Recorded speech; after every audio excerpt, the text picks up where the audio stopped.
welcome to the Warning Track Power Hour. I am Dr. Andrew Scaff. He is Dr. Michael Werman, Esquire. On today's show, we'll preview the NFL's Week 14. We'll talk about the MLB's proposed golden at bat rule, which we will both have opinions on, I'm sure. We'll talk Same about, opinion. yeah, probably the same opinion, I'm guessing, even though we have not really discussed it much. We'll also talk about our bets from last week in the NFL. One of us did very well on our locks of the week, while the other of us did extremely well on the big board. So we both have good news to report this week. Uh, Yes. but we will lead today with the Kansas City Chiefs winning their Black Friday game against the Las Vegas Raiders in Kansas City. Mike, once again, we lead off the show with the Chiefs winning, but how do you really feel about it? Yeah, this was a really bad. I guess they won, but this was in some ways their worst performance in a victory, I would guess, because they were pretty much outclassed in the second half, especially by the Raiders with Aiden O'Connell, who was coming off like a broken thumb or something. So he had a hand injury on his throwing hand, and he still threw for like 350 yards against the Chiefs. Yeah. And the only reason it was as close as it was because the Raiders they had three long missed field goals, which were plus 50 yards for each of them, 55 and up, I think, for each of them from Carlson. And then they had a time where they went for it on fourth down and they missed it, and then they didn't convert, and then they botched the snap. So they had like five possessions where you would think they would have at least come away with a touchdown total at the lead. That would have been pretty bad to come, In five opportunities to get one, five yes. opportunities to only have like six points, 7 points, and that would have won the game for them. Yeah, And more they than ended up enough. getting 0 points out of that. And it seemed like the Chiefs, I thought, when they had the ball at the end, when they could have iced the game or tried to score to put it out of, what would have been better was to try to score and put it out of reach, make a 9 point game instead of a 2 point game. They like did a deep bomb on 3rd and 2, and then they punted. And and of course it wasn't going to be completed because it's never complete to Xavier Worthy when it goes deep. So I don't know why they decided to call that play if they weren't planning on going for it on fourth down. So that didn't make any sense to me either. And Yeah. so I think, and this was I guess they only allowed 17 points, but it was very fortunate to only allow that many points. And the offense didn't play particularly well. They didn't run the ball much at all. Um, Mahomes didn't look terrible, but it was that he never had time to throw. He was sacked constantly, it seemed like. So this was just this was a game where I before the game I bet $100 on FanDuel the Chiefs would win outright, which I thought was a pretty safe bet. And it turned out to be almost a nightmare scenario. So I don't know. I feel more disheartened after this game than is. I guess it's this maybe continues your narrative, Andrew, of the team of destiny that the Chiefs keep winning these close and probable games, but at least it seemed like the Chiefs did something to win against Denver when they blocked the field goal. Here they Right. just lucked out on a quarterback not paying attention when the snap was snapped, and they just happened to get on the ball. And they were fortunate also, I think, in the penalty that was called, because I don't think the Raiders have Yes. much to complain about. There was a lot of complaining that it should have been a false start. I don't think there should have been a false start. It wasn't like anybody moving on the snap. It was Right. just an early snap, and like I don't think a certain type of Raiders mistake should have been enough to nullify a bad Raiders play, and therefore the Raiders should win because they made two mistakes and instead of just one. So the Raiders didn't deserve to win that game at the end, Yeah. but it was still fortunate what for the Chiefs. And yeah, I can't think of a lot of really silver linings to this game other than they had their 11th victory and they qualified for the postseason. It does seem weird to like be having this discussion, right? You're 12 weeks into a seven to an 18 week season, Mhm. 13 weeks into it, right? 13 weeks into an 13 weeks 18 week into it now. season, Yeah. and you've already clinched a playoff spot, and we're complaining. Team them too. It seems nuts to be in this position, but yeah, they did not play well at all, and they were very fortunate. And You know, I've griped about like officiating before with the you know, basically just like deciding the outcome of a game. Like I'd much rather see the players decide the outcome of the game than have the officials say like, well, it's this type of penalty or this type of penalty. We're just going to call it this way, and it will effectively end the game. But I mean, it's fortunate that it happened to the like in favor of the Chiefs instead of yeah, but the other it's way around. But but no, the I don't Raiders like those committed in the general. penalty, and they didn't deserve to win because they committed No, no, the right kind of penalty to nullify a bad play that the penalty had no effect on.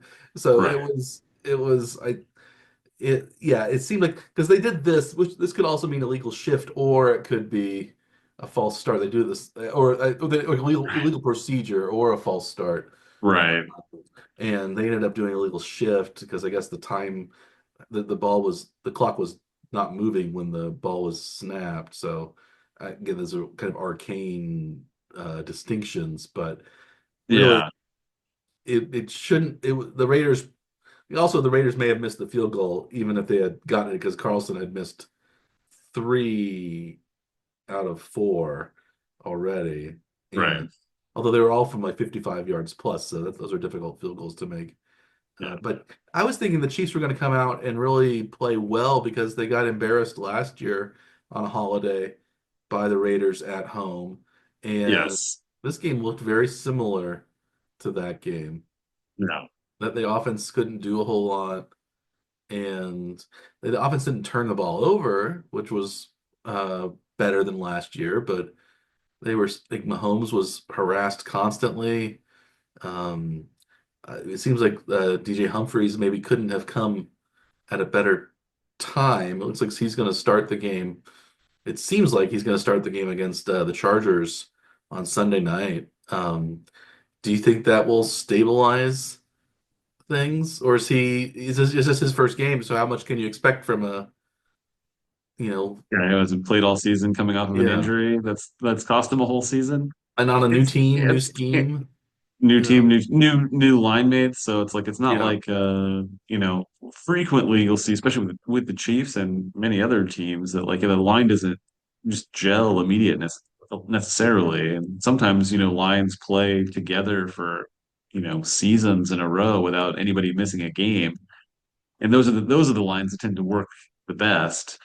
And this will be, the first time they've been on the field together. So I wouldn't necessarily expect it to be like no problems on day one, but I mean, hopefully it's a step up from where they have been. yeah. It's like Wanya Morris couldn't stop anybody. He was playing Yeah, against Crosby and stuff like that, so that's tough. And the Raiders have a good defensive line. yeah, But so do the Chargers have a good line too. Is Bosa? I think Bosa is playing, and Khalil Mack is still around, even though he's not what he once was. And mhm, the Chargers defense has been pretty good. So like, Wanya Morris looked really bad, but Jawan Taylor didn't look very good either. And it seemed like, you still have him out there, and the interior of the line didn't seem to do quite as well as it did previously either. Maybe it was just a bad game, but it seems like Mahomes is not trusting in his line very much. So I don't, maybe you don't want to say it's the second coming of the Tampa Bay Super Bowl debacle, but I don't know. I'm somewhat worried. Maybe I'm overly worried. they're still 11-1, so we still always have that to fall back on. Yeah, the worst they could be is 11-6, and that was the record they were last year, and they won the Super Bowl. Yeah, yeah. So that's the worst that could happen. Um, Probably the worst that would happen is they would finish as the number 3 seed. Uh, because they're still going to be ahead of the Texans, I think. The Texans aren't playing terribly well as the um well, I guess maybe if they lose to the Texans and tie in the Texans' record, maybe they could be the fourth seed. But and I guess technically the Chargers could win out and the Chiefs could lose out and then maybe even miss the division title. But I think that's pretty unlikely. I think the Chiefs will have to win a couple of these games coming Yeah. up, even if they don't play very well. Um, the game at Cleveland doesn't look quite as easy as it did maybe a few weeks ago.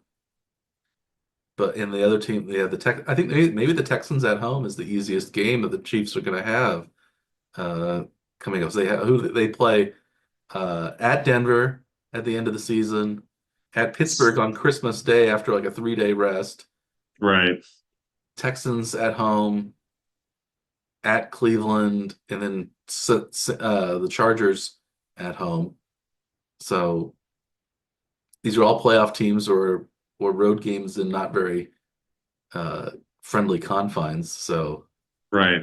yeah, it's a tough. Do you think the Chiefs? Do you think the Chiefs will still be the number one seed because they're only one ahead of the Bills, and if they tie it in the Bills and the Chiefs tie it with the same record, then the Chiefs will not be the number one seed. Right.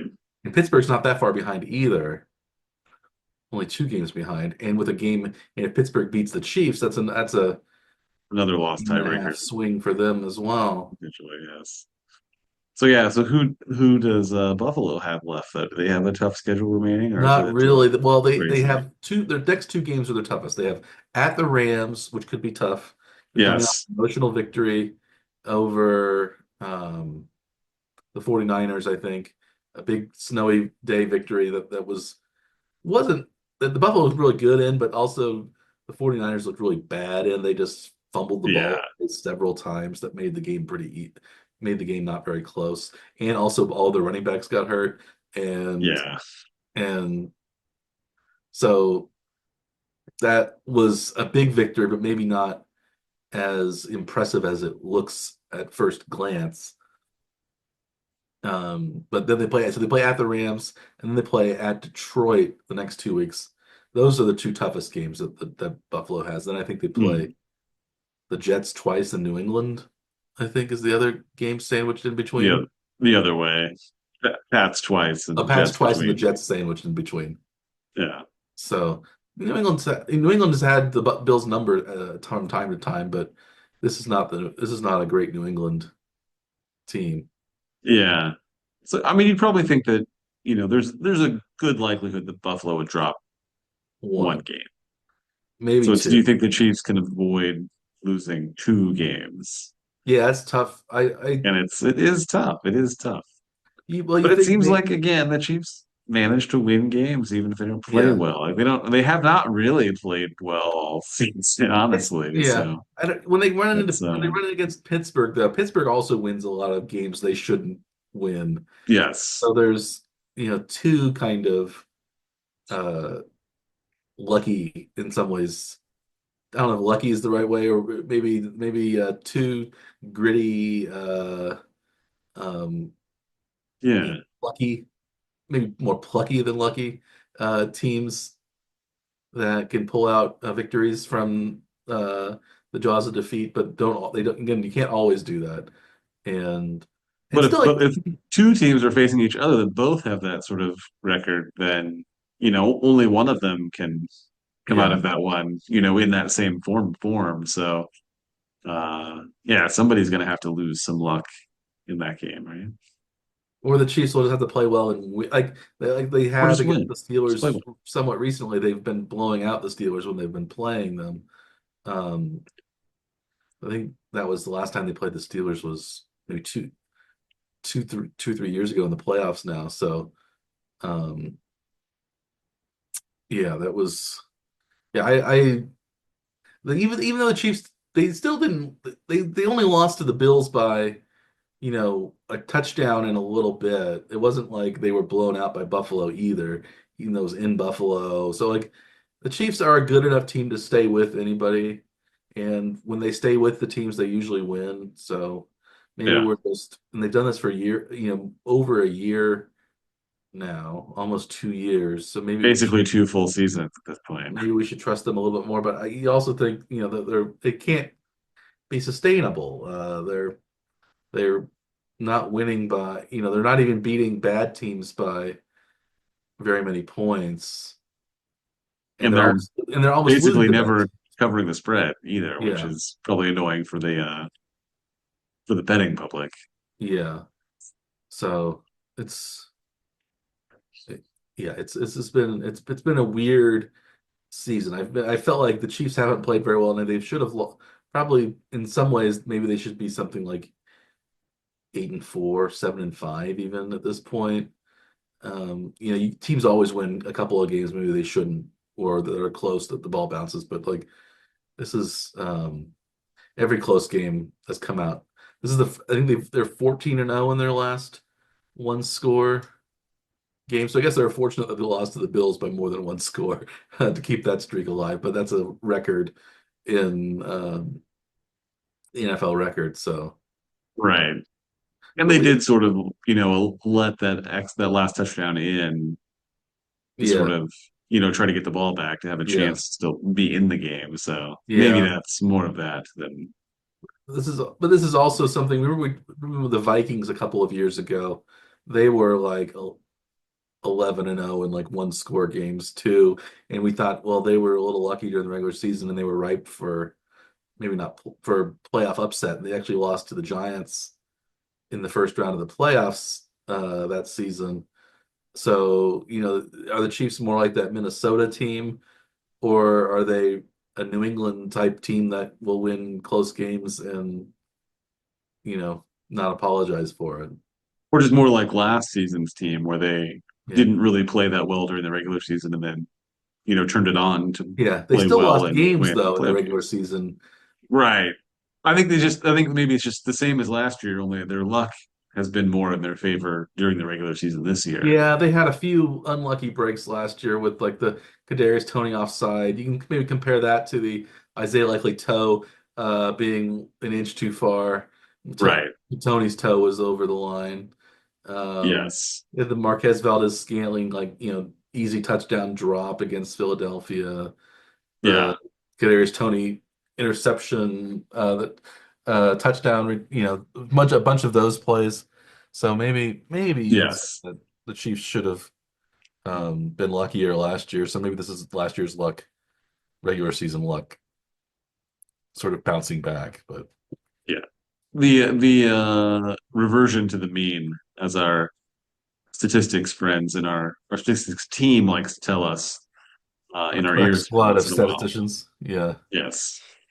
But also each individual trial though does not revert to the mean. So there's no, Right.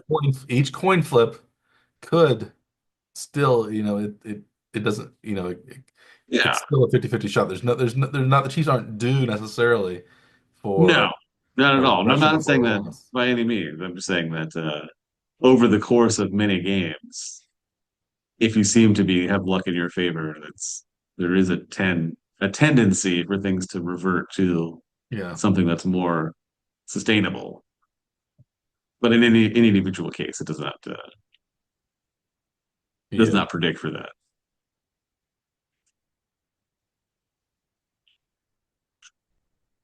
Well, should we talk about our since we our luckiness? We both were fortunate in some ways this week on the betting side of things. I was more fortunate in our locks of the week. You were more fortunate on the money line. Should we go through those games and discuss our locks of the week and how those did? Yeah. Should you go first, Dr. Seth? Because I was 3-0 again this week. Do you want to get your losses out of the way first? Let's do that. Yeah. The first game I had that I did not do well in was one of the Thanksgiving Day games with Detroit favored by 10.5 points at home against the Bears. I expected the Lions to play quite well in that game. They played all right, but the Bears managed to like come back and make it close at the end. And And yeah, they should have probably won that game or at least tied the game if not for, yes, as I mentioned earlier this week, the incompetent boobery of soon to be fired coach Matt Eberflus. The yes, Bears had the chance to probably run 3 or 4 plays with 30 seconds left in the game, but they barely managed to get one off, and it turned into basically a all or nothing Hail Mary touchdown from the 30-yard line, uh, 35-yard line or something like that. It was insane, and that basically I think that one play really cost Eberflus his job. It was also poorly thought out by Caleb Williams, the quarterback. He should have called timeout, or at least he shouldn't have spent so much time changing the play call at the line of scrimmage. getting Uh, his players there and getting them settled yeah, and it being ready to was. snap. Yeah. Yes. No, it So was insane watching that play. The Lions looked really good at the beginning of the game, and then they allowed the Bears to sneak back into it. And Yeah. I And don't then know. they should have lost. The Lions, in some ways, were as fortunate to win their game as the Chiefs were fortunate to win theirs. Yeah. Uh, so, and it seems as though everyone has been focusing on the awfulness of the Bears instead of the maybe the fortunate, uh, you know, the fortunateness, the fortuitousness of the Lions. That they were as lucky to come out with a victory, even though maybe they were on on the road to defeat as well. At least go into overtime. I think it was hard to see the Bears not at least attempting a field goal, and they didn't even Well, and the get. more insane part was they actually had a timeout, and Yeah, they had a they could have. timeout. They could have used that timeout. I mean, anyone could have called a timeout between the time that the play was down to in the middle of the field rather than out of sideline or something, right? So Yeah, it it was was. like they know how these scenarios work. They all do 2 minute drills in practice. It just seemed like They could have. somebody should have called a timeout. And when the rookie quarterback wasn't calling a timeout, the coach certainly should have. I mean, any of the coaches on the sideline should have. Like, it's, I mean, absolutely crazy that no one called anything because they could at least stop it there. And then, they could still run a play to the middle of the field and then run up and Yeah, spike it. And then they'd still have another yeah, play to yeah. go. They So had they had time they got for nothing. at least 3 plays, and there was Yeah. 10 seconds left. You can say 10 seconds for each play. That's a lot. Usually, you can run a play in 7 or 8 seconds if it goes out of bounds at the most. Yeah. Um, so 3 play. Let's say just generously 3 plays could have been run. I think Yeah. the Chiefs have And even there, got and three even plays with off. And like one spike in there somewhere, right? Which was technically a play, but isn't really, isn't it's just used as to Mhm. stop the clock, but right. Yeah, they had time to do a couple of things, and Yeah. yeah, that was really bad. But at least you won. We won. Both of us won on the money line in that game. But uh, yeah, I was surprised that the game ended up being so close, especially the way Detroit has been playing. But maybe they haven't been playing quite as well of late as they had maybe in the middle of the season.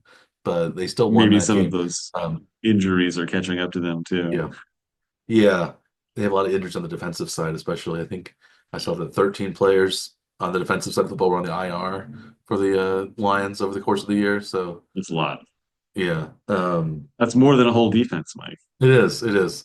Although I think a lot of their play, I don't know if all of them were major contributors, but still, it's still a lot. They lost, Aiden Hutchinson, probably their best in, defensive lineman for sure, at least Yeah. a pass rushing lineman. And they also lost, I can't remember his name, the defensive tackle who had a good first half and then was out. So maybe that was why they could. Um, and so they've, yeah. I speaking of Thanksgiving Day games, though, I also made a bet on Thanksgiving Thursday night, a Thursday game with one of the traditional Thursday hosts. You bet on the Detroit Lions. I bet on the Dallas Cowboys. They were minus 3.5 point favorites over the New York Giants.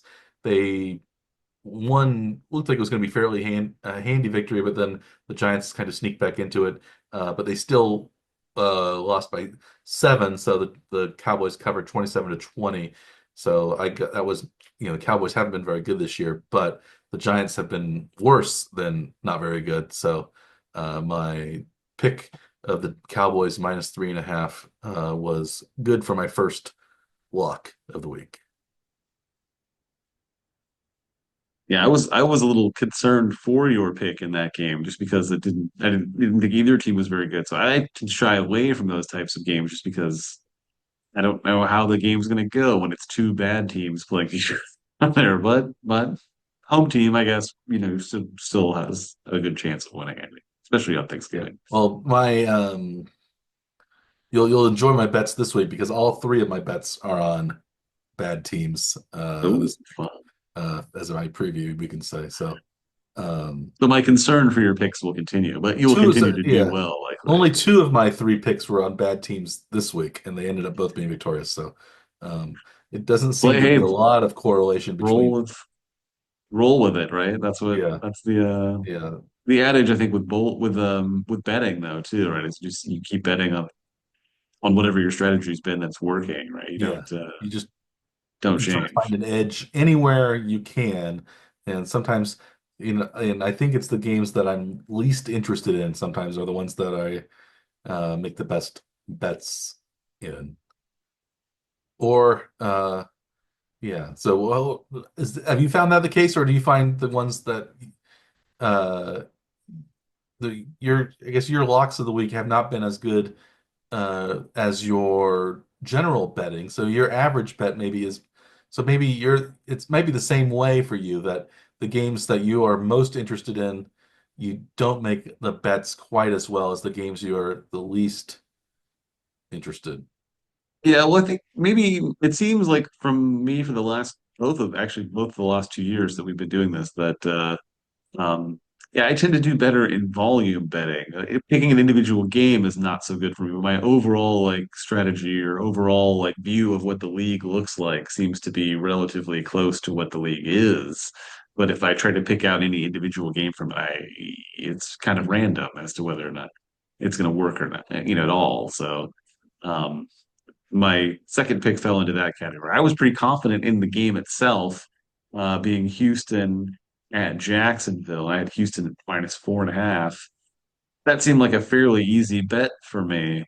Um, Houston's been playing at least okay. Jacksonville's been terrible. Trevor Lawrence was coming back though, so it got a little questionable then as to whether, if Trevor Lawrence is back and playing well, is it going to make the game closer or does it make any difference? Is Houston still going to be fine? But Trevor Lawrence ended up getting hurt in the game, which made it look like, maybe my bet would be better because the better quarterback is now out. And apparently it didn't make that much of a difference for Jacksonville. They still played well enough to like keep the game close. Houston only ended up winning by a field goal and wasn't able to cover the 4.5 point spread then. There was the play that Lawrence got hurt on though has been talked about a lot in the last week. Have you followed the discussions on the hit that ended up being turning into like a 3 game suspension after the ejection uh, for the illegal hit on Trevor Lawrence that ended up Yeah, it was causing so it was concussion? Aziz Al-Shaair, the Mhm. linebacker for the Texans. When Lawrence was sliding, he dived in and used his forearm and his helmet, I think, to knock Lawrence basically unconscious Yeah, almost. And it's like then a brawl broke out where it seemed like they were all going to trample Lawrence again. If you saw did you see the footage to that? yeah, And so. Yeah, he ended up getting 3 games suspension, and they upheld the 3 games, I believe, today. Um, and so, and I apparently from I don't really follow the Texans that closely, especially not they're just members of their defense. But apparently Al Shayer has had maybe some reputation of being kind of a dirty-ish player, and this was maybe he was being punished not only for this act, but maybe for previous ones where he got away with things like punches thrown and things like that. So, um, 3 games, it's you injure like a star player for the other team, a quarterback, and it's a head injury. Yeah, I think people are thinking it's harsh, but I don't really see it as terribly harsh. How about you? no, not at all for harshness. No. And it was clearly an illegal hit, and the goal there was to injure a player. It wasn't just a tackle, and it was a sliding player anyway, which is Mhm. supposed to be the deal the league has basically to try to protect the assets that are these very expensively paid quarterbacks. And not everyone in the league apparently has bought into that concept still, and it still happens occasionally. But did you notice that they're here that Tom Brady was actually made a comment that quarterbacks should maybe be fined for not sliding properly to avoid injury, to protect themselves. And maybe like not all of the onus should be on the defense to not, attempt to murder essentially a quarterback. I don't know. I guess I didn't hear that, but I don't know what it means. Like, so did he think that Lawrence didn't slide in the correct way?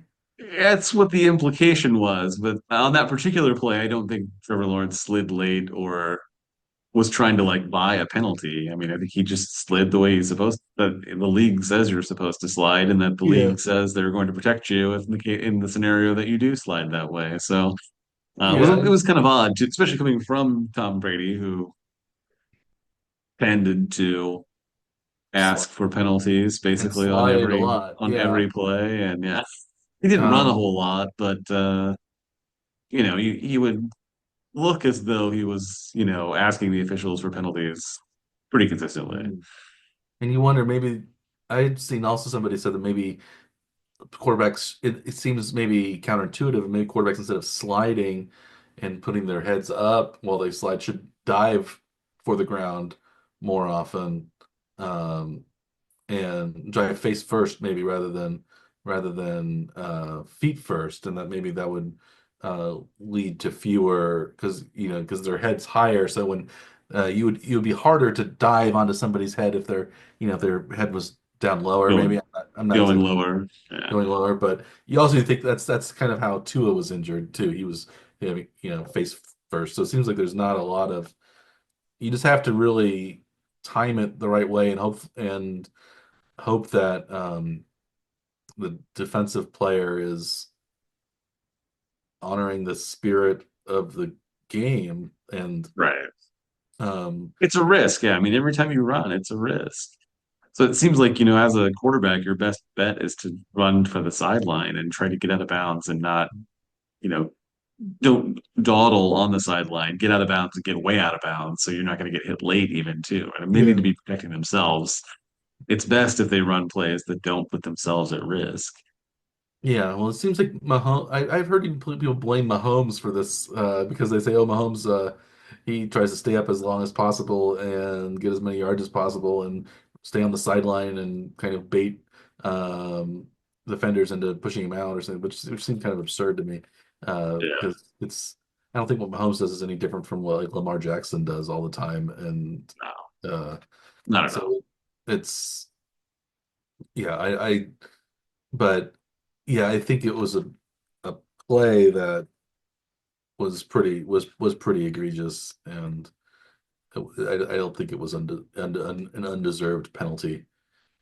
And that means I guess that Shayer will miss the Chiefs game, I believe. That's right. 'Cause he'll miss the next 3 weeks. But um, and I don't believe the Texans have a bye this week, so he'll miss the Chiefs would be his third game. So Well, I mean, suspension would go beyond the bye week anyway, right? It wouldn't yeah, be. so like it doesn't Yeah. count for this week. It's this next 3 games. So Yeah. uh, so it's not just the Chiefs. I think because the Chiefs have 2 games in between now, and then they have the Chargers and they have the Browns, and then they play the Texans. So that will be their third game.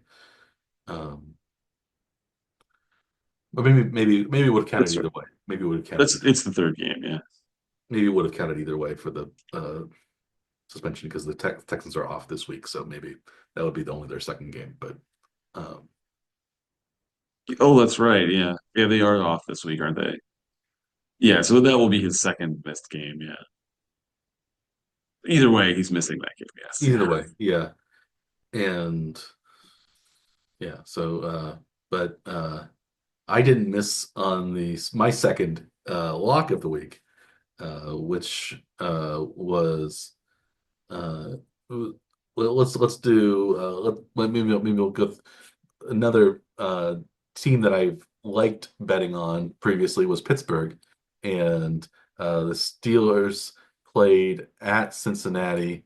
That was a very high scoring game. It turned out to be. I bet on the under, of course, for that one, but it turned out to be very high scoring. It was 40 4 for Pittsburgh to 38 for Cincinnati.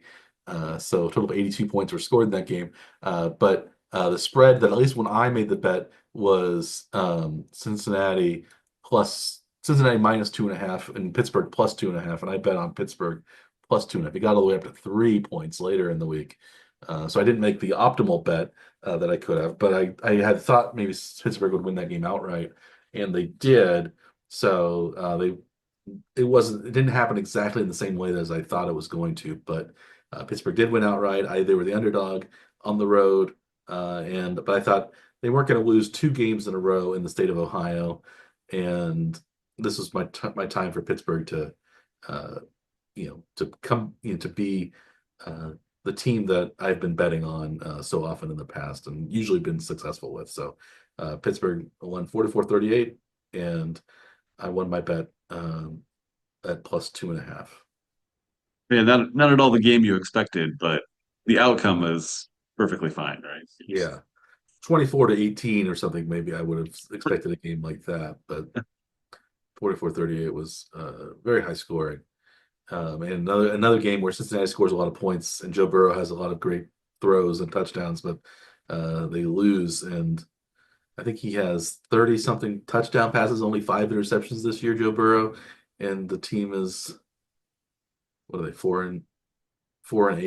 Uh, the Yeah, four and Bengals. eight, and only 1 and So, 5 at home. yeah, So yeah, it's not usually a good sign if you can't hold your home field. no.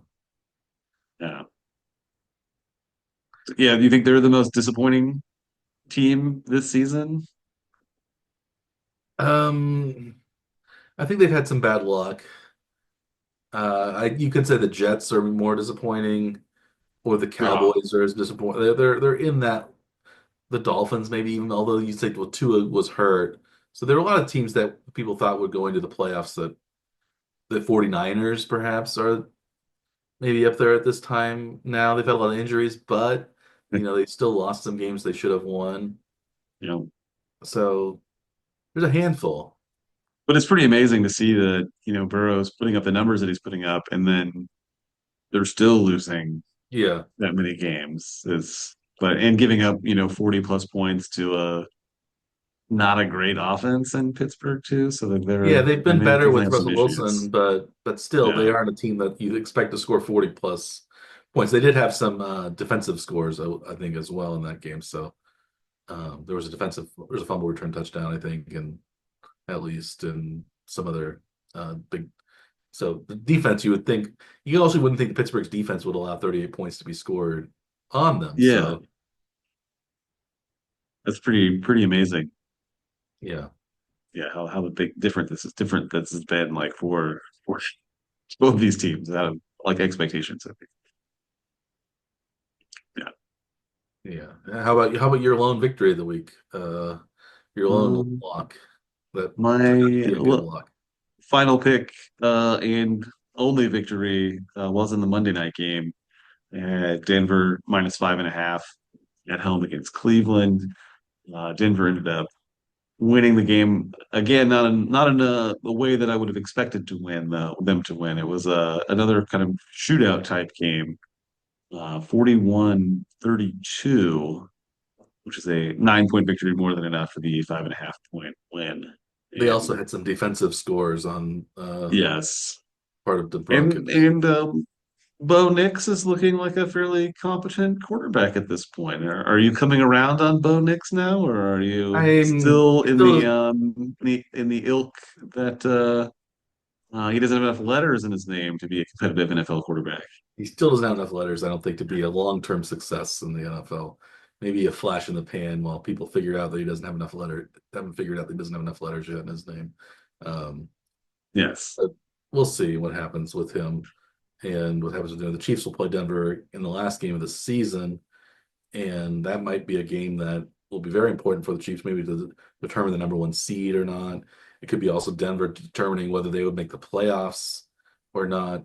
I've seen um, possibilities that might be the game that gets flexed into the Sunday night last game of the season uh, Oh, uh, slot.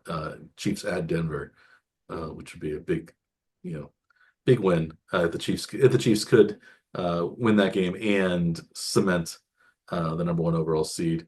It seems like that would, or I guess you could theoretically, I guess the Chiefs could have sewn up the number one seed by then and be not playing for really anything other than trying to rest their players. So I would guess that's less likely than the Chiefs having to win to be in battling for seeding because I don't know if the Bills, we don't know how many games the Bills are going to lose or the Steelers at this point. So, Chiefs. but we do know that the New England Patriots have lost many games already this season, and the Colts have lost several, but they are actually now kind of on the cusp of the playoff race. They're I believe, number 8 team in the 7-team playoff race in First the team out. first team out in the AFC. They're 6-7, um, 2 games behind Baltimore and Denver. But they've been playing better when Anthony Richardson. I still didn't think they should be favored by 2.5 over New England. I also actually thought that New England would win that game outright. They almost did, but Indianapolis, when they scored a late touchdown, they also scored a late 2-point conversion within the final minute to put it over 25-24 to win outright. But they were 2.5-point favorites. They only won by 1 point. Uh, so New England covered the spread and helped me go 3-0 on the week and continue my winning ways in the locks of the week. I'm now up to 23-16, I believe, on the year, plus 700. So I feel pretty I'm and I'm at 18 and 19 with 2 pushes and minus $100. So you've got a commanding lead now, Mike. $800. 8 full Yeah. picks. So I feel pretty good about that. I also feel decently that I won a little bit of money on the week. I won about $150 if I had been betting on every single game of the slate, the money line, the spread, and the over under. Uh, so I was slightly above even. So I'm still about $1,200 under overall in the year. I've been losing on average about $100 a week, a little less than $100 a week. So basically, pretty much, I guess what um, the juice is on the spread. So, I'm getting out 50-50 probably right, but I'm losing just a little bit because that's what the house takes. So, Pretty um, much. Yeah, I think that's about right. and you, however, you're doing about that. Well, you're doing about that on the locks of the week, but uh, you had a commanding uh, uh, $1,400 win this week, and now you're up almost $800 over the course of this season. So, how do you explain? We talked about your successes. Maybe you're a better volume better than you are isolating which of the games are going to be in your favor. So, um, yeah. Do you have any other insights to your success so far? Well, this week I had done a little bit different strategy and it turned out to pay off like pretty consistently in a almost a strange way though. 'Cause I wasn't sure about a lot of games. I hedged a lot of bets. I bet on a team that was an underdog on the spread, but on the money line bet for the favorite. And I ended up threading the needle, I think, in 2 or 3 of the games that I hedged, which is not very good odds for happening. Hmm. Like probably shouldn't really bet that way most of the time, but it can pay off. And it turned out that in a lot of the cases this week, yeah, a lot of the games ended up being a lot closer than uh, maybe you would have expected. But but I did really well on the money line, mostly betting on favorites, and ended up being And 14 out of 16. I did get, I think, one underdog, that was two you. underdogs, You bet two on underdogs, yeah. I guess I picked right. You bet on Mm. Philadelphia to win, Mm. and you bet And and and the Pittsburgh, which was your Pennsylvania yes, worked well today that's right. this week. Yeah, the two that I lost on though, one was a favorite, one was an underdog. So not much really else to read into that though. But yeah, but 14 to 16 on the money lines is a pretty good week, and mostly just chalk that up and I think run away with it. I don't know. I don't know that Yeah, I'm gonna be able to have that kind of success again. I think that was my best week, I think, of any of the weeks I've had so far on the big board. So I'll just have to, yeah, accept the win and cautiously move on to the next week. But yeah. I don't know Hopefully if you that don't. strategy is going to work again. Yeah, just don't, you don't want to lose all the money you made next week. It seems like it's easier to lose that much money than it is to win that much money. So we've had a lot. Well, we've had a Sure. lot of minus 1,000 weeks this season, but I think that's one of the few plus 1,000 weeks we've had this season. So, Yeah. um, and that's maybe how Vegas makes their money. It's easier to lose a lot of money than it is to win a lot of money, at least consistently. Right. And it does tend to happen though. When someone does win a lot, they do tend to be a little bit riskier with their money after with their winnings then. So it's Yeah. usually favors the house. Is that how right? House always wins, at least in the long run, the house wins. But maybe the house, the house, the house wins is one of those old adages uh, in gambling and in sports. But it seems like Major League Baseball is not. Um, wanting to sit on its laurels and have, you know, uh, teams, be, predictable in the same way that they usually are. And the segue isn't working very well, but I'm trying to somehow milk it in some way. But baseball is trying to shake things up in a way that um, uh, it maybe has a few times in the last few years, but would definitely upset purists in that now baseball's talking about not continuing a consistent batting order throughout the game, but instead allowing a so-called golden at bat to be used by each team in the game, where they can send up any player once at any situation in the game. So, if the Royals could send up, instead of Kyle Isbell batting in the bottom of the ninth with the bases loaded, maybe we could send in Bobby Witt Jr. to bat in the bottom of the ninth with the bases loaded. Uh, and Even though he's slotted in the lineup two places away from where he's up, right? yes, So the idea being that you can pull him from anywhere in the lineup or wherever, really, right? And that, yeah, and one thing would be also, well, what if Bobby Wood Jr. had struck out in the previous at bat? Could he bat twice in a row to um, yeah. or if he was on base already, could he go back and bat? I think that's something I guess that he could do as well with a pinch. I don't know how pinch runners would work in this case.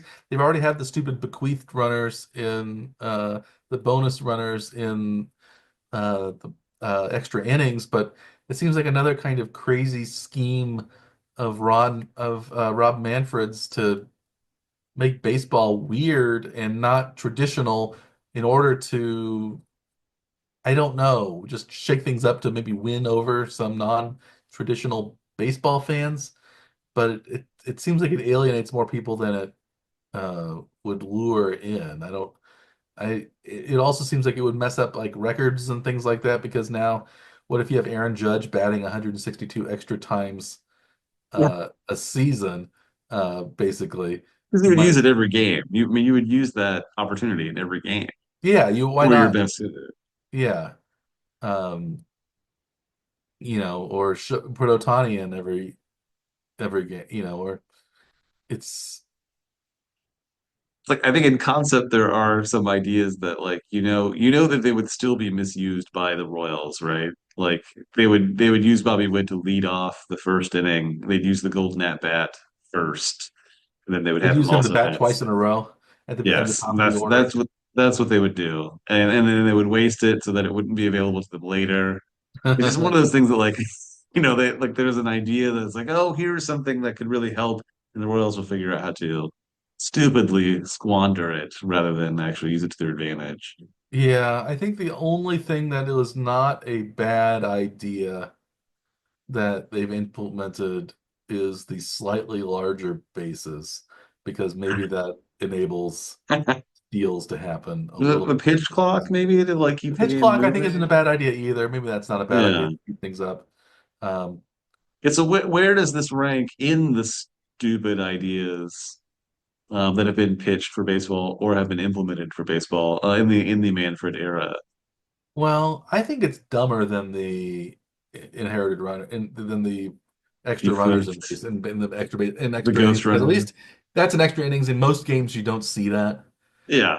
But it was an artificial solution for a problem that didn't really affect anything And it was supposedly because implemented because of it COVID. was it was talked about as being used because the average game time was too long. And so if you're talking about like trying to avoid a 6 hour game when the average game is, 3 hours, because it pushes the average too high. Like one game has very little effect on the average of all of the games. It's like you didn't know how numbers work in Well, and mathematics to make the argument or to use that as an argument for why they implemented it. There's this really was just they also just don't want pre-pitch games to clock, last so longer. this Yeah, yeah. So this but they're doing two things to like get one thing, and the pitch clock is as the a one that result. shortens every game, and so that's what the games have been shorter.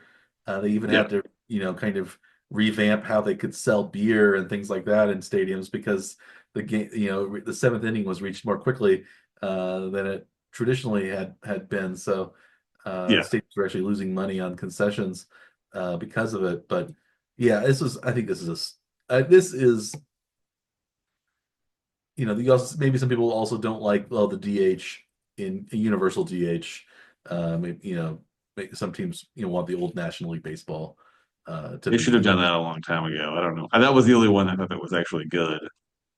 Yeah, So I would rank the DH rule as probably the best rule they the had. best.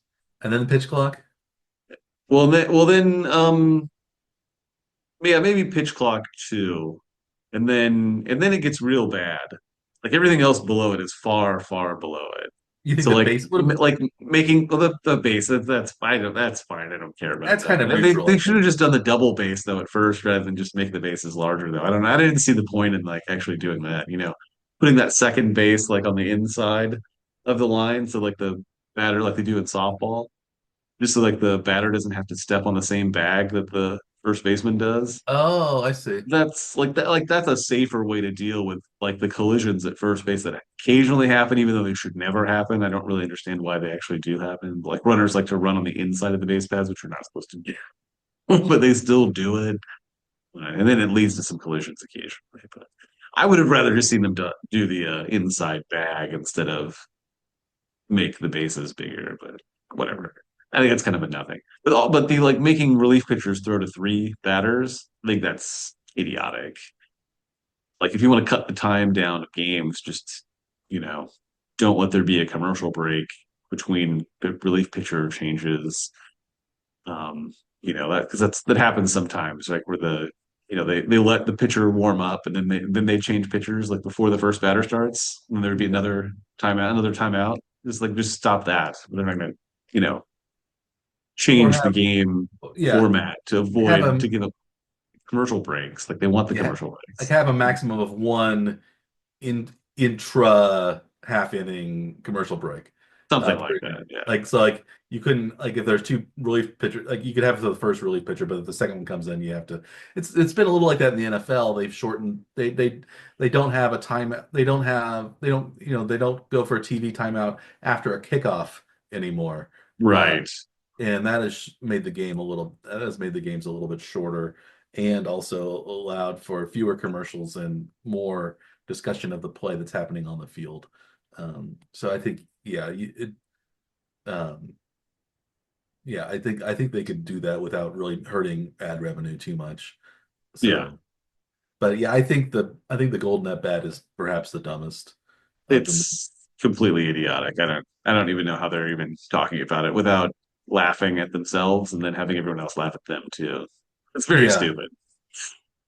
Very, very stupid. So what do you think the odds are that it becomes a rule? Um,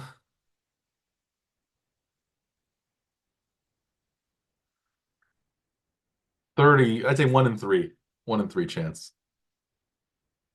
It's too high for my blood, but I don't think it's likely, but Nah. uh I don't think it's that unlikely either. So And I think it's more like a coin toss, honestly, because it is with the pressure being against it for being the probably the gambling interests, because that like throws off what the odds are when there's something that big of a variable being thrown in to a game scenario. yeah. I would think that the gambling houses would dislike the concept. That's something that would takes their control away from the scenario, or Yeah. their likelihood for their odds to work out the way that they would currently work out. Does that make sense? Yes, I think so. I think it's just a yeah, it's just a I I think they're thinking of too many ways to screw with baseball that um are they're trying to gild the lily. They think though this will make it even better, even though baseball I think is fine the way it is, especially I, the changes that they've made. I think for the most part have made things a little bit better. I would yeah again I would do away with the extra runners on bases and extra innings, and then I wouldn't be unhappy with the state of baseball that way. But you know, I liked I like the old unbalanced division schedule. I don't think the Royals have to play every team in the league each season. I don't think that's really that necessary, but yeah, it's maybe I can see why they do it. But I liked the divisions. Well, maybe it's only because I liked that the Royals could beat up on the White Sox this year. They could have done it a little bit more. But um might have been nice. yeah. Um I don't think we want to talk too much more about the Golden at Bat. Should we move on to this week's football matchups in our of the week? And we have uh well maybe the biggest game of the week. I don't think either of us are going to be betting on this game on Sunday night is the Chiefs hosting the Los Angeles Chargers. Chiefs are 11-1, Chargers are 8-4. Um, Chiefs are favored by 3.5 points at home. If you had to lean one way or the other, would you lean Chiefs, or do you think the Chiefs are going to have their luck run out against the Chargers? To me, like from a betting perspective, this seems like another hedge opportunity. The Chiefs have not been covering bets; they've been winning games. So it seems like this, even though the spread is narrow, 3.5 still outside of a field goal. So the Chiefs could still win by a field goal and not cover the spread. And maybe the Chiefs So kicking game is not as good as it was. We haven't even talked about that. On the third kicker on Matthew Wright, who didn't miss any kicks. He only had 2 extra points and a field goal. He had four. He made 4 field goals and an extra point against the Raiders. The Raiders forced the Chiefs to settle for several field goals. So yeah, but you would think maybe if the Chiefs are at it's a 55 yard field goal that maybe you would put Butker in for maybe you go for it if Wright is in there. yeah, Even though Wright does have a big leg, he made a 59. I think he made a 59 yard field goal for the Chiefs to set their uh, team record briefly a couple of years back Right. against the Raiders, I believe. In a very similar situation, yeah. Yeah, yeah. I think this might. So maybe with DJ Humphries in, maybe it frees up Mahomes to have a little bit more time, and maybe this can be a game where the Chiefs can win more comfortably. Although it's a tough game against divisional opponents, so I don't know exactly which way I'll go on this one. I will probably go Chiefs -3.5 just because I'm a homer. And I don't care that I keep losing these bets on the Chiefs. I'd rather bet in their favor and be happy when they uh, when they cover, but also be happy if they just win outright. So, Yeah. uh, but that's why I usually that's why I think every game I've steered clear from betting on the Chiefs for my locks of the And a week. lock, yeah. Yeah. We're filming this episode or recorded this episode late. Uh, because of stuff I had for my job. I was unavailable on Tuesday night, which when we usually film the episodes. We're actually on a Thursday night now, where we're having the probably one of the games of the week also being played right now. Detroit against Green Bay. Detroit at 11-1, Green Bay at 9-3. Um, right now, it's I believe 17-7 at the half. Lions in front. Um, are you do you think the Lions, if they hold on to win, are they the team to beat in the Super Bowl for the Super Bowl this year, or the Chiefs? Do you think still, if you had to see a potential Chiefs Lions matchup in the Super Bowl, who would you be leaning toward? This has been many weeks in advance. We shouldn't be talking about the Super Bowl yet, but I'm just trying to create new topics. Yes. Well, I think, yeah, I mean the Lions are they have to be the favorite out of the NFC, and the Chiefs have maybe not been playing the best, but they are a playoff team, so we expect them to be there also. So having them be the two representatives in the Super Bowl would not be surprising at all. And I don't know how else you'd though for us. I mean, we're homers, so we're probably going to pick the Chiefs without even thinking about it. And maybe not to cover the spread for what I usually do anyway. Well, But yeah, I mean, I we're would going to guess take the the Chiefs. Come on, this Lions. isn't really a question, is it? Yeah, I would guess the Lions would be favored over the Chiefs. Yes, for If there sure. was a Super Bowl game. So we would take the Chiefs on the spread and the money line, I think. Yeah, Uh, that's but true. yeah, it's also possible. Again, it's also possible the Lions don't make it, and the teams like the Eagles might, or the way they've been playing lately. It would be perhaps another Super Bowl Eagles Chiefs matchup.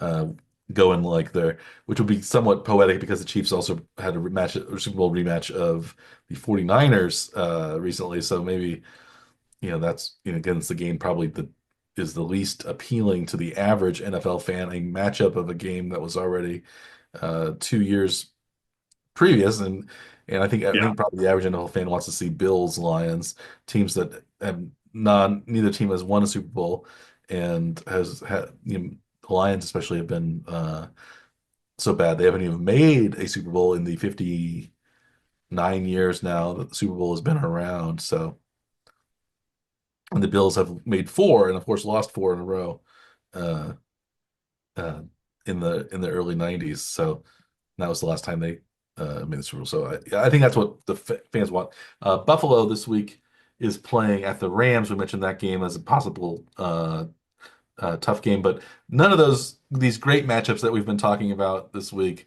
are games that we have been betting on. We've been betting on the more of the I think the dregs of uh, at least I have of the matchups this week. Should you want to get into our locks of the week? absolutely. See how many dregs you can find this time. Well, we did mention the Philadelphia Eagles in this discussion of good teams. They are playing the lowly Carolina Panthers at home. They are 14-point favorites over Carolina, two touchdowns.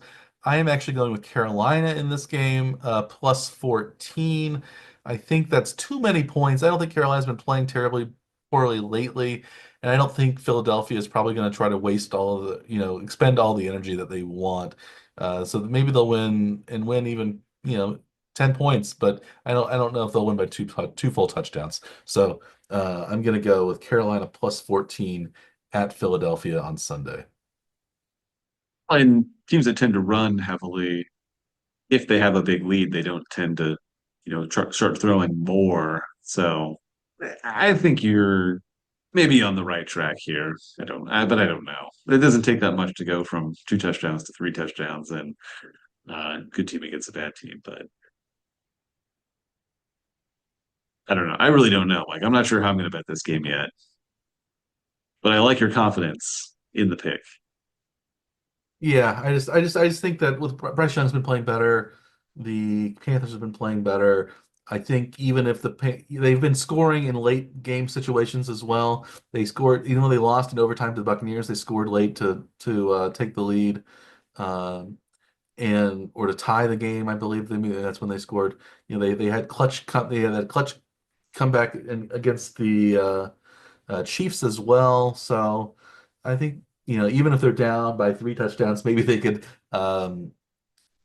be down only by 2 touchdowns or less at the end of the Late game. If score or they something score to to cover the spread, something like that. So I don't think they'll fade that easily. So, like you mentioned, the Eagles are a running team with Saquon especially, and maybe they won't run up the score either. So, um, yeah, Carolina plus 14. How about your first lock of the week? my first lock of the week is a division rivalry, actually kind of in the Mike Werman area where he likes to tend to make bets. Uh, the Cleveland at Pittsburgh game. The division rivalry scares me a little bit though for like who's going to actually win. Well, both teams have been scoring a fair number of points though, so I'm actually going to be looking at the over/under for this game. The over/under is relatively low at 43 and a half, and it seems as though the weather's supposed to be relatively nice, so I kind of see this game being a higher scoring variety. Still not quite sure how I'm going to pick the game because the division rivalry thing kind of does throw a little bit of a wrench into Yeah, the, Pittsburgh's favored by 5.5 right now, so yeah, that's a decent number of points. it's a bit high for yeah, for Pittsburgh to be favored. But they've been scoring quite a bit. With Jameis Winston, Cleveland's been playing pretty well too. So I do see this being more of a higher scoring game. So I'm gonna go with the over in this one, which I'm guessing you're probably gonna be picking against me in this Yeah, I think pick I'm later in the still. week because you tended to go blanket unders and you've been doing all right though with that Yeah, I'm on big still gonna board. go blanket under. I don't know. It's. I feel like it has helped me with the other games. I don't have to worry about the over unders, and it seems like maybe it also has helped me. Also, since I tend to avoid now, I've been avoiding a lot. I haven't made a lot of over under picks for my locks even recently. Yeah. Doing pretty well on the spreads that I've been picking. So I feel like since I can just have the over unders under, it saves my brain cells just a few ounces of energy. And so I'm sticking with spreads. I'm also sticking with bad teams in these games. So Carolina plus 14.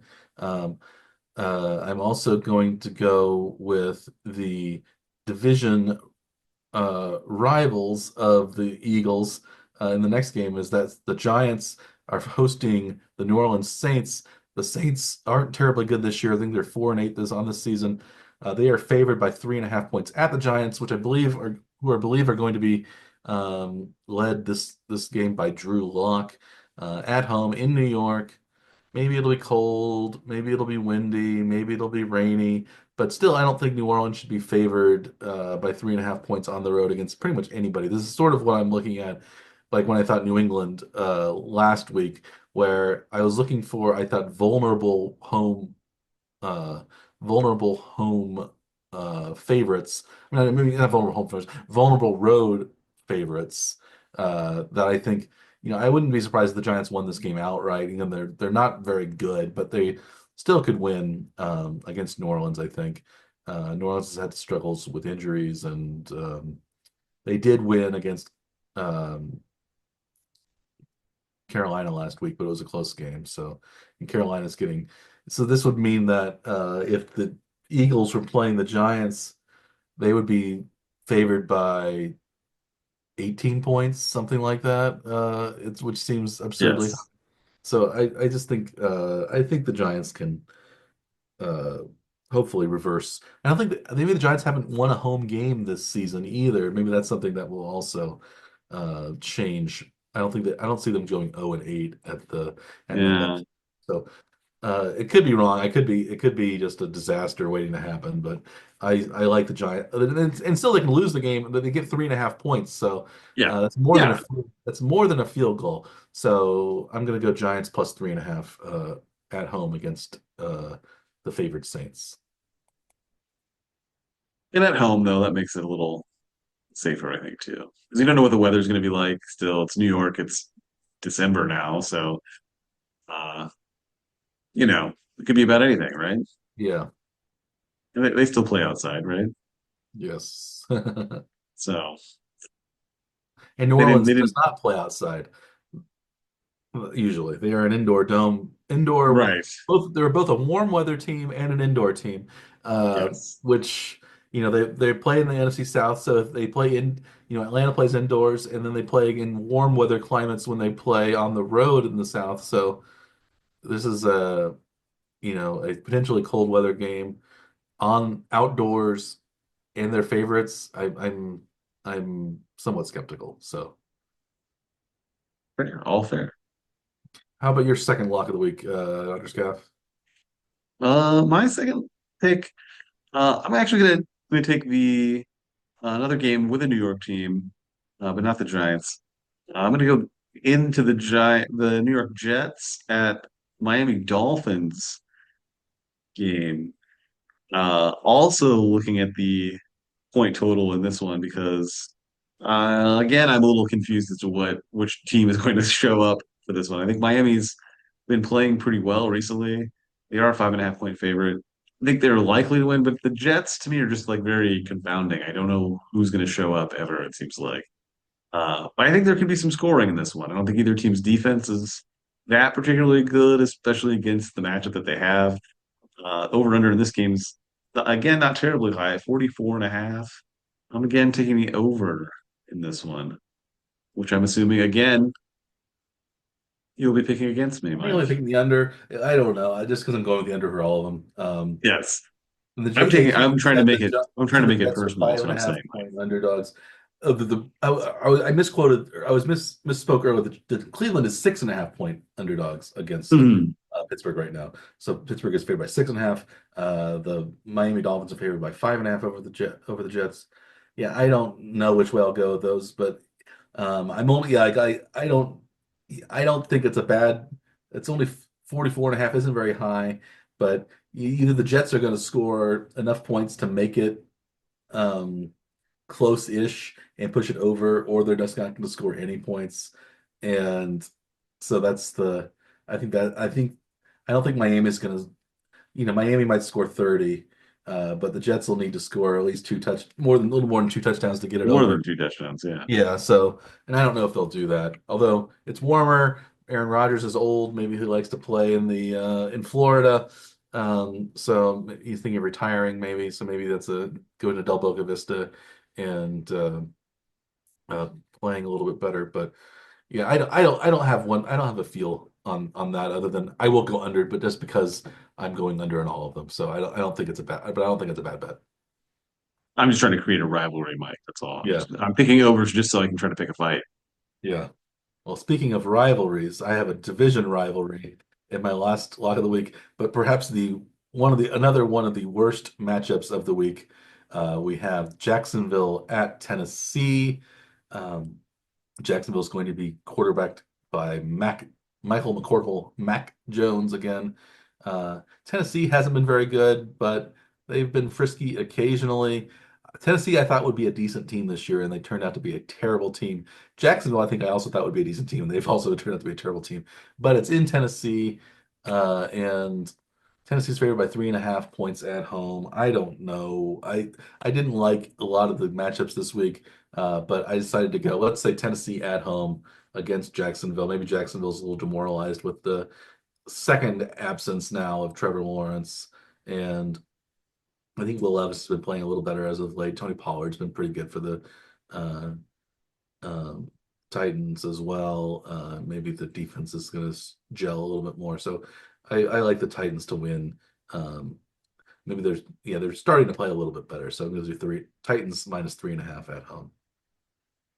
This is where I'm afraid you're delving into the degenerate gambler status here, Mike, by picking in some of these games. This is you really are scraping the bottom of the barrel here, looking for games to bet on. Did you not like any other games? Is that what it is? You're just not confident in any of the games. I'm not confident in any of the other games. I don't know if Atlanta, Minnesota. I thought maybe Minnesota at home by 5.5, but I don't trust them that much, and I think Atlanta's maybe due for a bounce back. Um, Seattle, Arizona. I like to bet on Arizona, but the way Seattle's been playing, I'm shying They've away been from them as well. playing pretty decent, and that I is kind of another like. division rival. So those are sometimes add some unpredictability to it. I'm kind of liking the Rams as a sort of a trap for the Bills, um, but or maybe an under in that play, but I'm not that confident in either of those. So it's there aren't a lot of games that I really wanted to take a look at. The Raiders at Tampa, maybe I would say, oh, maybe the Raiders can get this one, but I don't know if they can play well 2 weeks in a row. And maybe they are up as much as they can be for the Chiefs. Maybe they won't be as up for the John Gruden Bowl when he's not around anymore. So um, yeah, I are there any games that you're looking at? There's the Bears at the 49ers, but who knows who the 49ers are even going to play? It's Right. Cincinnati, Dallas, same thing. It's like But you've actually have tended to bet on teams that have new incoming coaches, though. You did shy away from the Bears this week the Bears, with the new coach interim dead coach cat bounce. bounce. The dead cat bounce, yeah. But I think it's also one where we think, oh, the 49ers are in that horrible state too. You don't think they're going to keep, uh, I keep just doing so poorly. I think the 49ers still, I think, are trying to sniff the playoffs, win the division, and they desperately need a win. So I don't, yeah, this is yeah, none of those games appeal to the gambler in me, at least. They might appeal to the football watcher in me, but I can't put my locks of the week on them. I will have to bet on them for the big board, but as locks, I don't feel confident. But then, because it is one of your locks, then will you be tuning in to the Tennessee Jacksonville game, Mike? Probably not. Um, or I do have Sunday tickets, so maybe I'll watch some of it. Um, I'm sure it won't be televised in my area. But the Pittsburgh Cincinnati, not Pittsburgh Cincinnati, Pittsburgh Cleveland is probably what I'll get as the local game at noon Yeah. or 1 o'clock. Well, for sure be your local game, right? I mean, that's Yeah, no, since Baltimore is not playing and Washington is not playing, so um, right. yeah, I'll also be in Pittsburgh, so yeah, Yeah. Well, then that's guaranteed to be it's guaranteed my local game. Yeah. your local game. Yeah. So, what is your third lock of the week, Andrew? So my final pick, I've been recently trying to go to the Monday night game for my last pick of the week. I'm going to continue that trend this week. We got Cincinnati at Dallas. Cincinnati's favored by 5.5 points on the road. But again, I'm going to be headed to the over on this one, even though the over under number is quite high, 49.5. I still see this as an offensive output type game. Burrow's been scoring a lot of points, playing pretty well. Dallas been playing a little better recently. Um, Rolling here with the overs, Mike. Taking the over on 49.5. Yeah, I can see that. The Bengals have been scoring a lot of points. The Cowboys can score a lot of points too, but you never know. I'm going with the under. Yeah. Uh, It's a lot of points to It's a lot of points. score, and neither of those teams are terribly trustworthy.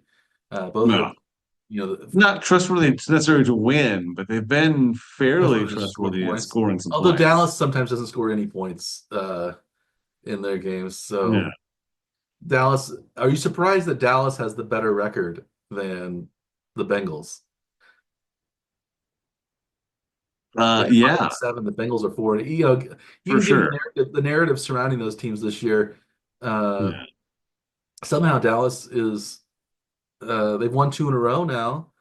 They beat Mm. Washington. They beat the Giants at home. Now they're playing the Bengals, so maybe they can continue their winning ways and stifle the the high-powered Bengals offense.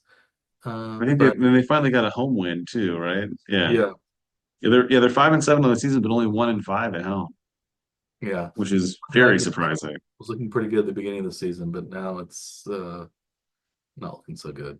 Although both the Bengals and Cowboys got off to bad starts, they were both I think 0-2, 1-3, something like that. So Yeah. um, it's just been struggles for both teams this year. So, but it's good. You know, it's Cooper. It's also Cooper Rush playing quarterback instead of Dak Prescott. So you think maybe that minimizes some of the point possibilities. Um, But they still put up a good point total last week, didn't they? 27 against the Giants. That's pretty good. It is against the Giants though, so It it's was 27-20, and so that would only have been a 47. So uh, it yeah, but wouldn't the have. Giants can't score though. They're not any good. Yeah. But Cincinnati's pretty decent, at least on offense. And Burrow's had a tendency to put up big numbers but still lose. So if that's the trend, then betting the over seems like it's a pretty smart choice. Well, I'm betting the under, whether over is a smart choice or not. So Yeah, we have become adversaries in all three of your locks of the week, I believe, since they're all over unders and they've all been overs.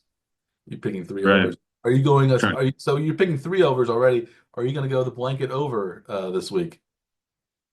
So if I would have done that last week, I would have gone 9-7. I actually outpicked that last week. So yeah, overs were won 9 times last week. So I think I'm going to be doing a mix still, but these just in these particular games, I happen to like the overs in all of these scenarios. I'm still going to be picking individual games.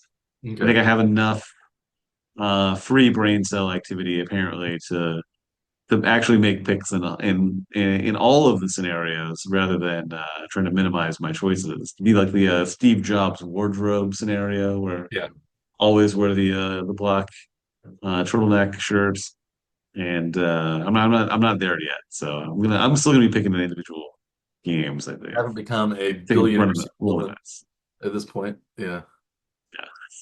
Eccentric Uh, billionaire attire, Mike. That's what you need to go for next. If you're doing blank and unders, I think you should also go eccentric billionaire attire. yes. Speaking Something of for you to eccentric, consider for at least for season 5 of the Warning Track Power Hour, perhaps. maybe I will. Speaking of eccentric attire, this is something I didn't mention to you before. I don't know if you saw this news, but Bill Belichick was known for his cutoff hoodies that he would wear on the Yes, sideline. He apparently interviewed recently for the University of North Carolina head coaching job. Do you think it's possible that Bill Belichick will go and coach a college team next year? Is that a is that how likely is that? Or do you think he will come back and coach a pro team? Uh, I would think that would be very unlikely from the coach at the college level. I would think colleges would be interested in getting him, but I don't know that he's going to fit in well with colleges. Like he's not very young though. It's usually you want like a little bit younger coach for the college kids, somebody that's like a little closer to them in age, at least anyway. But I could see colleges pursuing him. I would have a hard time thinking that he would actually want to take and accept a college job. What about you? Do you think he'll be on I the don't see college it happening ranks? either, but I think that was really interesting that he interviewed there. Maybe he's just trying to hone Yeah, his interview skills and or maybe just maybe he's interested in seeing how the program's working. Maybe he has somebody that he can recommend to the university or something like that. But I just thought of that before we went off the air. I thought we should discuss that oddity of the week, I think. Are there any other lingering thoughts that you have, Dr. Scaff, before we wrap up this episode of the Morning Trek Power Hour? Maybe one just quick shout out at the college level. My Iowa State Cyclones are going to be playing in the Big 12 tournament championship in football this year. Did you see that they forced a four-way tie for first, in which they ended up coming out second in the Big 12. And they're Uh, playing, is it Arizona State? so we play in Arizona State for the championship, yes. And even if they win, they're likely to not make the 12-team tournament, as they're low enough that they would not qualify, I believe. Is what the If they, expectation would be. if they were the conference champion, I believe they would make it because No, they it's only wouldn't. the top three ranked conference champions that are guaranteed a spot in the 12. So So the if Big they're, 12 could be left entirely out of the 12 yes, team it is championship. very likely that they will not make it because all four teams that were Big 12 teams that were at the top of the rankings, on top of the conference standings, were all like around 20 or so, because I think everybody had exactly two losses. And the two-loss Big 12 school will be ranked well below a three-loss SEC team, I I think, no don't. matter what. I think they will have the college. I think they will have the Big 12 champion, and I think the Big 12 champion still is. It's unlikely as of now, I think they're but still it's better than a not. Boise State team that.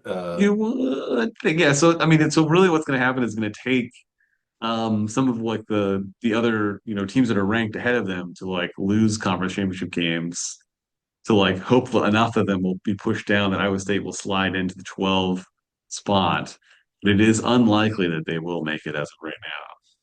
I think they're sitting outside.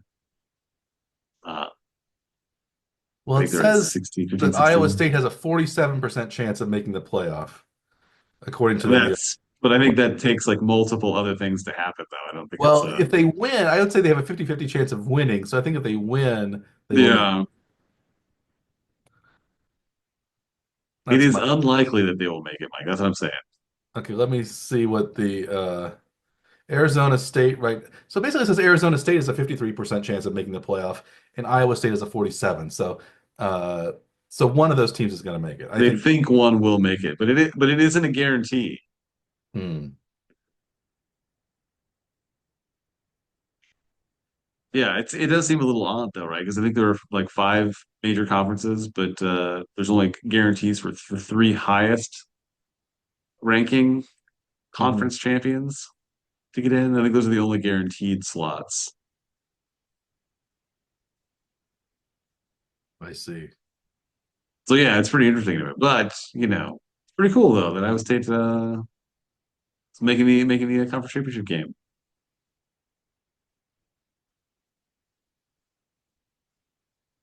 Well, I think also, yeah, yeah. I think they have a good chance of winning. I hope they make the playoff. That would be nice. Uh, it'd be, I'd say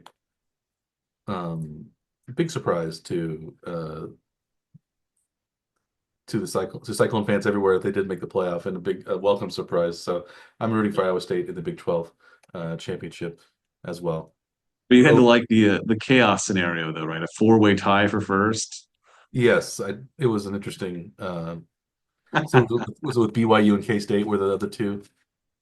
BYU and uh was Iowa State was playing K-State, so they weren't in there. So yeah, who was the fourth team? Uh Now I don't remember who the other team was.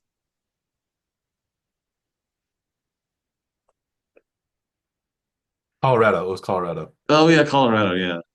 And Colorado had won earlier, I think, but Arizona State won, and I guess they had already clinched based on like how the tiebreaker would work out. And then Iowa State ended up winning against K-State, and that pushed them into that spot, into the three-way tie. But I think if BYU lost, then Iowa State would not have made it. Colorado would have made it over Iowa State.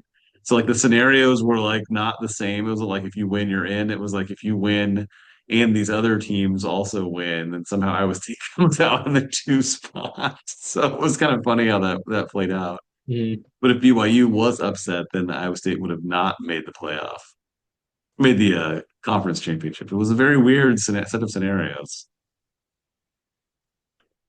Like they needed the four-way tie to get in. and that's what happened.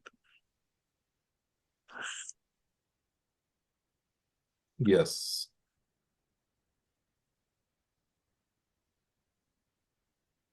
Well, that's an interesting. We'll see what happens. So we guess we will have the college football playoff to talk about next week in the conference championships game. So that'll be a little bit of extra football to talk about next week. We'll see what happens in the world of baseball as well. But mainly, of course, we'll be talking about the NFL and Week 14's results and Week 5, looking ahead to Week 15. We'll see how that goes. Hopefully, the Chiefs will be 12-1 heading into um, week 15, but we'll see what happens with the game against the Chargers this coming week. And I believe we should wrap up this week's episode now of One Trick Power Hour. Thank you to our illustrious and crack staff for uh, helping us out and feeding all this information into our earpieces as we've been talking and to correct all of our mistakes as we've been going along. Uh, we don't have a Tony Reale-esque stat boy to mock. But oh, did you see also that Around the Horn is being canceled? I hadn't heard that. I Yeah, do. I watch the show consistently. I did not. Did they mention it on air or something, or was it? I just had heard this was the last season of Around the Horn. Oh, that seems pretty crazy. It's been on for like 20 years at this point, hasn't it? Yeah, I guess it said it will be coming to an end in 2025 after a Huh. 23-year run. That's pretty nuts. Yeah, But is PTI going to stay on then, or is that I don't know.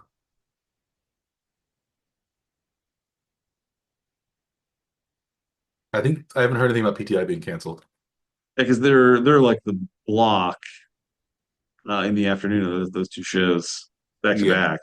So it would be a little odd if they canceled one but kept the other. Hmm. So I don't know. Yeah, that'll be interesting. Those are the two shows that I watch pretty daily.